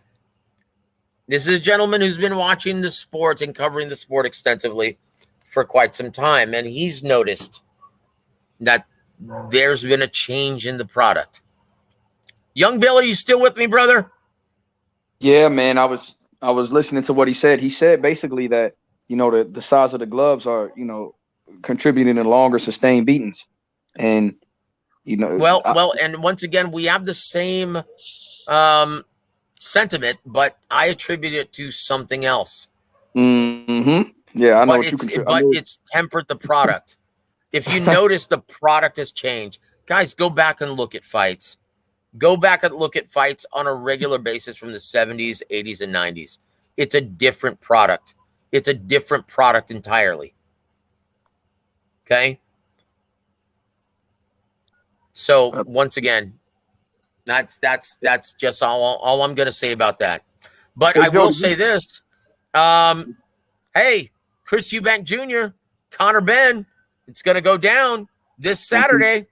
And Chris Eubank will get paid even more handsomely, Joe? Is that what you're saying? Well, I think he can actually make 160 and not get penalized at this point. That's what I think. You think that's what's going to happen, or is that what you Dude, I know that's what's going to happen. Is anyone going to penalize him or frown upon him for not making weight? Is anyone going to give a shit about any kind of monetary penalty for him not making 157 after this development? Absolutely not. Well, they shouldn't. I don't think any of us would give him help. Is Team Ben going to say anything? Well, that's why he was making those videos, eating chicken and eating steak. Hey, he even wore the shirt. I'm at 60%, baby. Guys, it's going to go down. And let me tell you, Conor Benn's going to get knocked the fuck out. Yeah, I had Conor at first, but now I'm going to have to change my pick. No, I'm going to tell you why. Because once again, Conor Benn, strong. He's strong as an ox, and we all know why now. And once again, he may be innocent. He may, and once again, you said it best, Frank, plausible deniability. Okay? He may not have known that he had been taking that supplement, but he did. Okay? So you look at Dr. Margaret Goodman and the most stringent testing in boxing. WAWR, right? Guys, they picked it up. They found it. Okay, you can test the B. You can test the B sample. It's going to be exactly the same. Okay? But once again, you have to know how to fight. Conor Benn's going to go walking through the front door. Chris Eubank Jr. is a gifted counterpuncher by trade. And unless you can put, in the immortal words of Teddy Atlas, unless you can put bugs on the windshield, which he doesn't, he's going to get caught. He's going to get caught. There's going to come a time in this fight where he's going to be walking through the front door and he's going to get tagged with a check left hook. And he's going to get buzzed with a punch that he doesn't see. And he's going to get stopped in the mid to late rounds. Mark my words.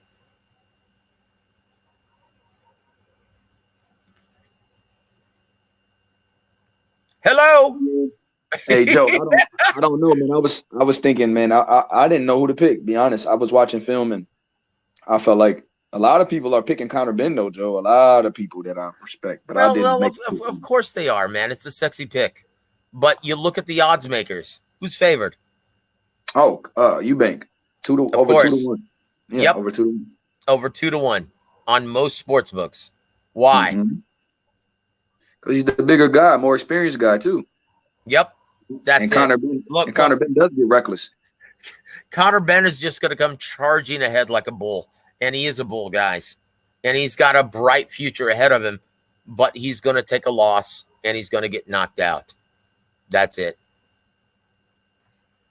Yeah, I had picked him first, but now this, it's not looking good.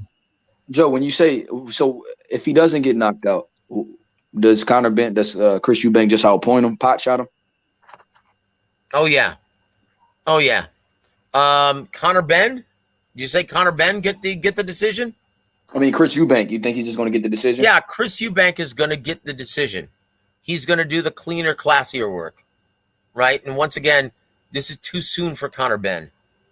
He should have not taken this assignment. And once again, this was forced upon him because Eddie Hearn got in trouble in hot water with DAZN. That's the genesis of this matchup. This matchup should have never been made at this juncture of Connor Ben's career.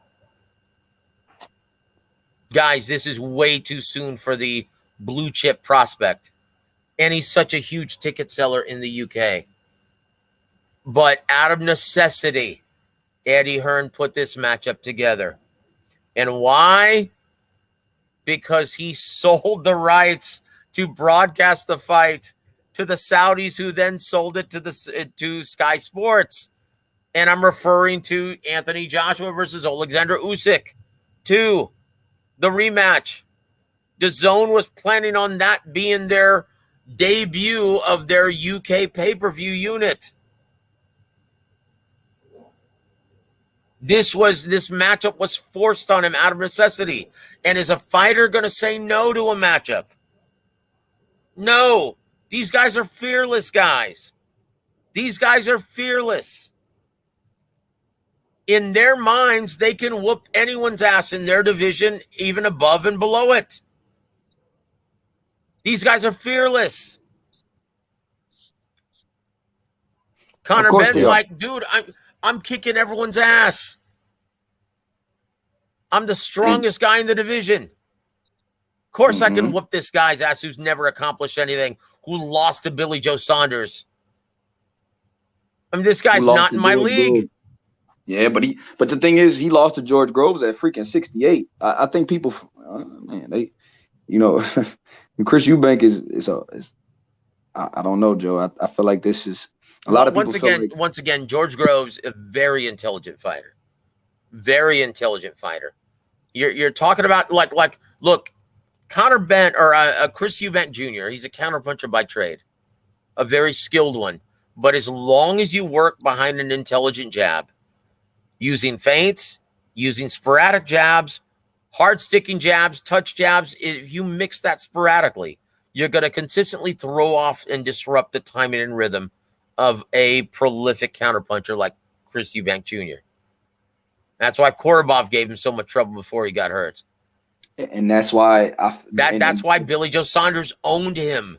That's why he lost to George Groves. Yep. You're talking about guys who are intelligent and work behind an intelligent jab. Absolutely. Does Connor Ben, does he have an intelligent jab? No. Yeah, that's what I'm saying. What I'm saying is, the people are looking at those like that loss to George Groves at 68, who, like you said, has a great jab, and also has great timing on it too, Joe. It also mixes it up. And Billy Joe's an awkward southpaw that has a lot of that mixes up feints, everything. Probes, does a lot of stuff like you said, Joe. And I think people are overestimating those losses and not looking at the style matchup with Eubank and Ben. Ben does not do those type of things. Ben does not mix up his work in that way. Ben does not come in, with intelligent feints and intelligent pressure. Ben is going to just, like you said, Ben does come in reckless at times, and I think that he will be open for a lot of counter punches. A lot of counter punches. Look, he's going to get caught with that brilliant check left hook of Chris Eubank Jr. And he's never going to see it coming. This is too early for Connor Ben. And he has such a huge upside. And you know what? Shame on Eddie Hearn for putting this together. That's all I'm going to say about this. That's the last thing I'm going to say about this, guys. Shame on Eddie Hearn. This is a shame. Shame on Eddie Hearn for putting this together. Shame on Eddie Hearn for putting on Kell Brook and Triple G. Well, I will say this as a promoter, okay? Your obligation is not just to the fighters. It's to your network and it's to your fans. It's to the ticket holders, right? So Eddie's just doing his job to his defense. But, boy, this is way too soon for Connor Ben. He's going to look like a cretin when he fights Chris Eubank Jr. He's going to look like a cretin, a Neanderthal, someone who just comes forward and swings for the fences.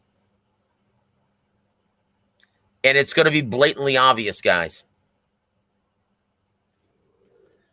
Hold on, Coco the Bulldog, fight. welcome to the show, sir. I'm sorry, Frank, what'd you say, brother? I still think it'll be a good fight. I mean, you know. Oh, dude, it's a great style matchup. Me too. I think You've it'd be a got the good fight. relentless bull against the matador. What's not to like? But it's going to be a mid to late round stoppage, and it's going to be Chris Eubank getting his arm raised in victory. And I'm going to tell you, he's going to come in at 160. After this latest development, he's going to come in at 160, and no one's going to say a goddamn thing. Pardon my French. Forgive me, Lord Jesus, for using the Lord's name in vain. My apologies. But I tell you what, let's go to Coco the Bulldog. Thank you for joining us, sir. He says, who made Con Canelo? Well, that was the brother, Roberto Diaz of Golden Boy Promotions, as well as Don Chargan. And I know. I was there. But I tell you what. Hold on. Let me see. Can I get this? There you go. Okay. Guys, I tell you what. We're almost an hour and 40 minutes in. So we're going to bid everyone an excellent evening. Guys, to sum up everything that we discussed. Hey, Joe, I got one question. Let's hear it, sir. Did you explain the purse situation with Bud and Spence earlier? No, I didn't. Thank you for bringing that up, sir. And once again, on Friday, I went all in. Basically saying that, now, once again, if this is still Showtime, okay, broadcasting this fight and conducting negotiations, if this is still Steven Espinosa, that we should be thanking Terrence Crawford and Steven Espinosa for taking this and making this deal with no guaranteed purse, because the last I checked, both parties were so far apart, there was no way. Like, the only reason why we're even discussing this fight any further is because there's no guarantee, because both parties were so far apart. Okay, they were about $7 million apart. Maybe 10, Joe. Maybe 10. That's astronomical, guys. Okay? So the only solution, if Showtime is indeed the network involved, the only solution to this would be saying, hey, you know what? You don't want my guaranteed purse. Basically, Steven Espinosa telling Terrence Crawford, and there's no way in Hades I'm going to give you 15 million rock. Guaranteed. Because then how much do you think I'd have to pay Errol Spence Jr. then? You're looking at then, if I pay you $15 million, then we're looking at a $30 million purse plus, possibly almost 40. And I'm sorry, but this matchup, this main event isn't worth that much. So the only way we're going to move forward is that if we just take our 10% and you guys get the percentage and you don't get a guaranteed purse, you just roll the bones and try your luck with this pay-per-view broken revenue stream. Okay? But, guys, I haven't been able to confirm with my people. I have no idea whether or not this is going to be Showtime or Fox. If it's Fox, okay, which it very well may be on pay-per-view Fox, they're not offering any more guarantees. They're just going by the 10% with promotional spots paid for by the promoters. Okay? Which very well may be the case on February 4th. Regardless, though, guys, the fight is happening.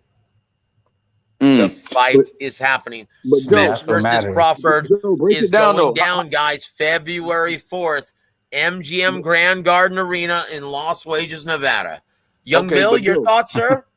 no, but Joe, I want you to explain. Okay, well, net pay-per-view, that means Errol Spence isn't getting a guarantee because you got to break it down for people that think No. Okay, I'm that, sorry. no, I hold on, thought that was hold on. Let understood. me say something though, because Yes, people sir. think that Errol Spence is getting a guarantee and they're offering Bud a 35% of the net revenue, and Errol Spence is not. Errol Spence is Oh, getting a guarantee plus 65%.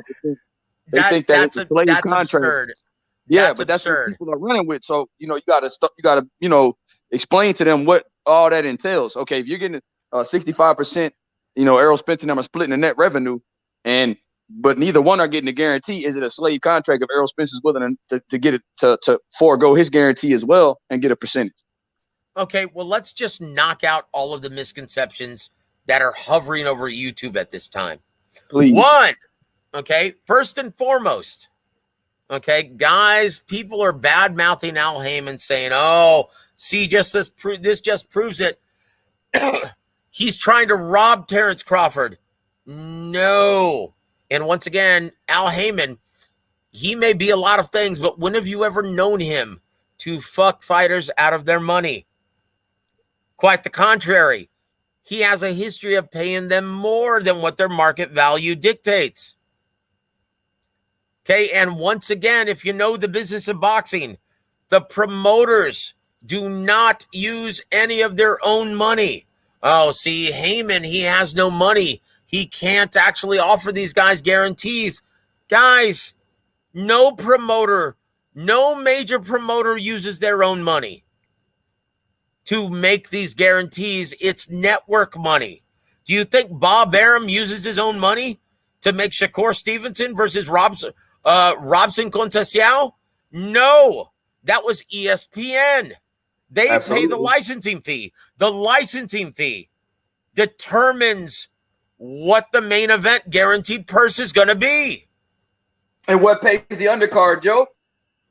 The site fee. The MGM Grand is going to be paying for the undercard as well as promotional expenses. Mm-hmm. Guys, no promoter uses their own money. That's why you have some of these outlets, these bullshit YouTube channels, like for some reason having a cow and saying, wait a minute, how did Frank Warren, how did he win the purse bid for Fury Dillian White? How did he outbid DAZN? He's not worth that much because he's not using his own damn money. Guys, absolutely. They play with network money. They're gambling with house money. Absolutely. They don't dip into their own pockets. They're merely shooting for par at this point. This is why if you look at Al Heyman's fighters, how many of his fighters, okay, who aren't main eventers, who aren't headliners, who are prospects at the 4, 6, and 8 round level, why do the great majority of them fight on club shows? To stay busy. Why do they? Okay, because once again, he's not paying for any of this. Absolutely, Joe. He's not paying for any of this, guys. And so that's a huge misconception. Okay? So if you're talking about guaranteed purse splits, okay, that's always determined by the networks. And because Terrence Crawford and Showtime Sports were so far apart, they had to come to a happy medium, which is, okay, you don't like my guaranteed purse of $8.5 million? Well, then guess what? If you think you're leaving too much money on the table by taking this guarantee, then you know what? We'll just take our 10%. Because most people, and once again, a huge misnomer, is that most fans don't realize that networks are only entitled to 10% of the pay-per-view revenue, even though they're expected to guarantee the entire purse. Okay? So if Steven Espinoza is like, okay, Terrence, we're so far apart, the only way we're going to continue is if we just agree to take 10% of the pay-per-view revenue without any kind of threshold, but we're not going to guarantee a purse. You get the great majority of everything, from the first pay-per-view sale to the last. And that's the only way we're going to be able to continue with this. Agreed? And Terrence Crawford foolishly is like, okay, agreed. But do you, so this is the thing though. How much, if this fight does, let's say 600,000 buys, Joe, how much money could they make? Okay, it depends. It depends. And guys, I'm urging all of you, when it comes to purchasing every pay-per-view from this point forward, even if you're buying Wilder versus Hellenius, and once again, that's another misnomer. Everyone is complaining that PBC and Al Heyman, why are they putting this fight on pay-per-view? They've been force-feeding us pay-per-views on matchups that don't belong on pay-per-view. Guys, because it's not up to them. If it's the network guaranteeing the purse, guess what? It's their decision whether or not they want to put it on regular Fox or pay-per-view Fox. It's their decision. The promoter has nothing to do with it. They've already sold the licensing fee. They have nothing to do with it, guys. Okay? So if Wilder versus Hellenius is on pay-per-view, guess what? You want to point fingers? You want to blame somebody? Blame Fox. Because that's who made the decision. That's who made the decision. Okay, so going back to Crawford Spence, guess what? That's who made the decision, the network. Yep. Okay? Absolutely. Not Spence, not Al Heyman, not Spence because he's scared. That's what people are saying. They're hiding Spence in the cover. So look at these other sports that generate so much more money, right? Because you look at Fox, okay? Let's look at Fox, right? They spend over $1 billion for the licensing fee to broadcast NFL every season. They pay over $1 billion a season. Okay? And they're willing to do that, and they do it without having to attach a pay-per-view revenue stream. And why? Because they have the sponsorship to recoup that kind of money. Boxing doesn't have that luxury. In fact, Tecate, okay, it was just told to me that Tecate just backed out of supporting all boxing events. Guys, boxing has no sponsorship in America compared to NFL, NBA, MLB. So guess what? A network, if they're going to guarantee a multi-million-dollar purse, they have no choice. It's on pay-per-view out of necessity. Absolutely. Do you guys understand that? How are they going to make their money back, Joe? That's Absolutely. it. They have to find a way to make the money. And that's the thing. With purses like these, Joe, especially with the guarantee that both of these guys were asking for in the beginning. So hold on. I want to put this up here, and I'm getting ready to laugh my ass off, right? Oh, shit, Joe. You ready? You ready for this? Hold on. It says Coco the Bulldog. Thank you for sharing this. It says Barbershop said it was Heyman. Well, that's because Fred doesn't know shit about the business of boxing. And you can tell Bullet Head I said that. Okay? I plead the fifth. He doesn't know shit about boxing. Okay? Barbershop Fred doesn't know shit about the business of boxing. And he's a racist cocksucker. And yes, I said that. Okay, so once again, going back to our discussion, what else is a misnomer? What else do our fans criticizing about this entire thing? I think I touched on everything, right? Yeah, I think you hit everything, Joe, because that's all I wanted to get across, because people are telling me, oh, how is Bud going to get no guarantee and Errol Spence is getting the guarantee plus the back end? Guys, it doesn't work that way. It doesn't work that way. Look, the only way they could get this deal across the line is by saying, look, you guys are promotional partners, Man Down Promotions with TBC Promotions, as well as Tom Brown Promotions being the lead promoter. If you guys are promotional partners, okay, then double down on yourselves, invest in yourselves, okay, get the percentage of everything from the first pay-per-view sale to the last. Not only that, but also the site fee paid for by the MGM Grand and Al Heyman, okay, who's managing all of this, is going to disclose exactly where everything is going. All of the costs, all of the expenses, the promotional expenses. Okay, Terrence Crawford, he has no idea, but he's going to find out that the site fee pays for all the promotional spots as well. The network, they broadcast the events and they air the all-access events, but guess who pays for it? The promoter. The promoter pays for it. If you look at every Floyd Mayweather fight and you look at all of his all-access spots, if you look at the executive producer at the end of the program, it says Floyd Mayweather.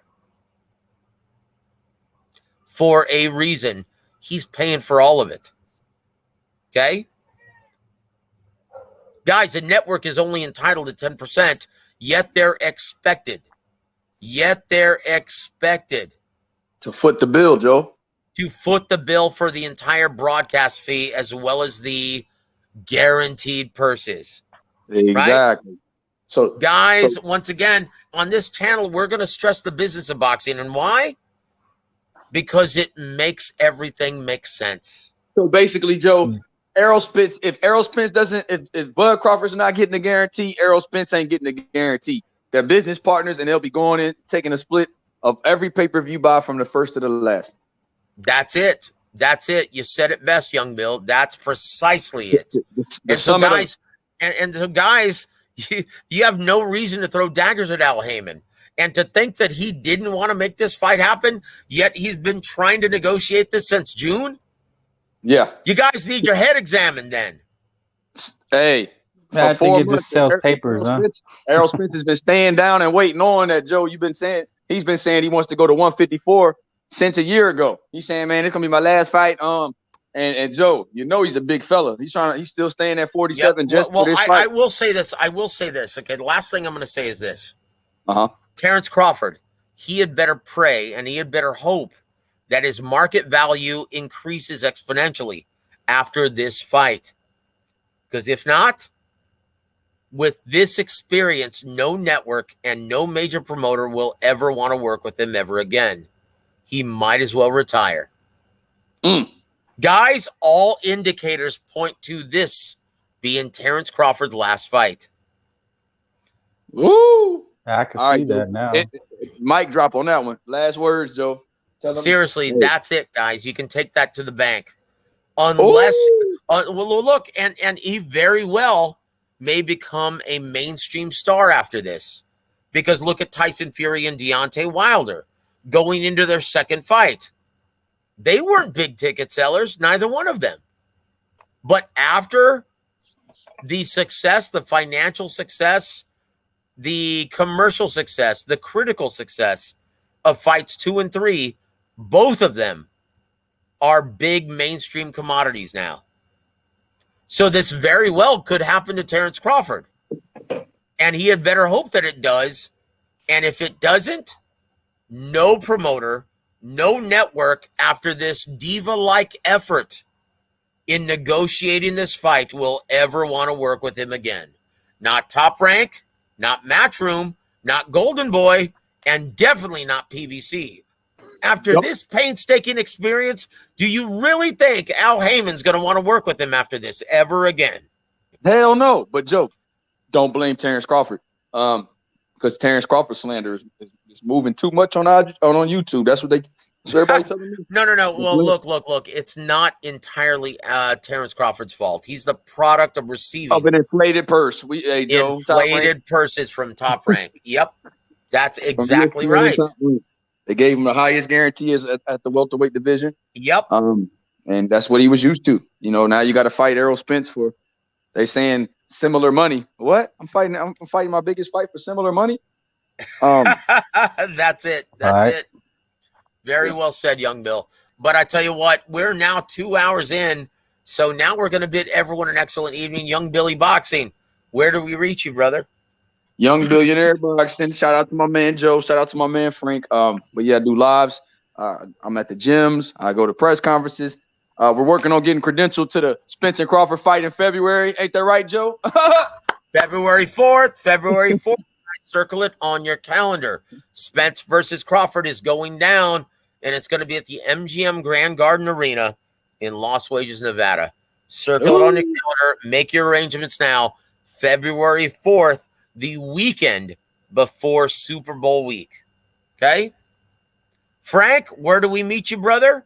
You can right now just on Twitter at Frank Bay Niner, and yeah, shoot a shot. I respond. I talk back. So love the boxing talk. No matter what your opinion is, I'll listen. Don't mean I like it, but yeah, I follow. Yeah, I follow Young Billy. I follow him. You know, he's got a good, nice following. So I'm always tuning in. Young Bill's the man, Frank. I tell you what. I don't see him on Twitter though. Let me tell you, Frank, Young Bill. Hey, Frank, I don't even have a Twitter, man. I just started my Instagram, champ. I'm so behind. Oh, okay. Well, I tell you what, guys. It's always an honor to share the air with the both of you. And it's been an absolute pleasure this evening.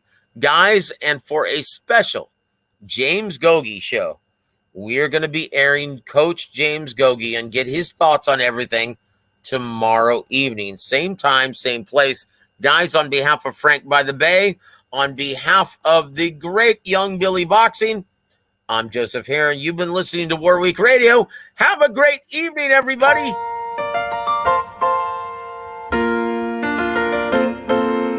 Making your way in the world today takes everything you've got. Taking a break from all your worries sure would help a lot. Wouldn't you like to get away?